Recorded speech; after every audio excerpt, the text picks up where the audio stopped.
Whatever you call as joy, whatever you know as happiness, did the joy rain upon you or did it blossom within and find an external expression? Which way was it?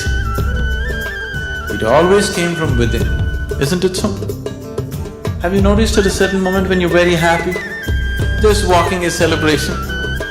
Do you see every step that you take, every breath that you take is celebration?